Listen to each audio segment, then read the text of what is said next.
G'day, and here we are in our injection moulding department where we produce our components, plastic components. We basically start off with these granules, which looks like confetti or basically rice.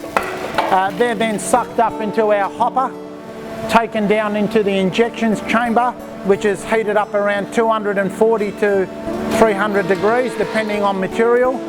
It's then injection moulded into a tool that has cold running water through it. As the product cools down, it hardens, it turns into a solid, and ends up with a finished product. You'll notice that there's no operator here. This is fully automatic. It's basically set and forget, and when it hits the quantity that we require, the machine will stop and the light will come on. This particular product that it's producing, the M150 thread guard, that's where it's used on our 150mm castor.